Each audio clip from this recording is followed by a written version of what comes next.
आदम से आ रहा था, उसको अगवा किया गया और उसके बाद उसका कत्ल कर दिया गया।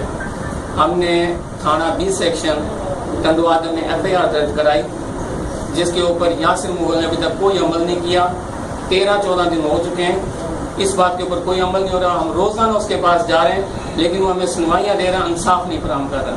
बंदे उसने अभी तक गिरफ्तार नहीं किए। हमने नाम दिए, ठीक है, हमने उसको शक्की हालत में नाम दिए, लेकिन उसने अब तक कोई एक्शन नहीं किया।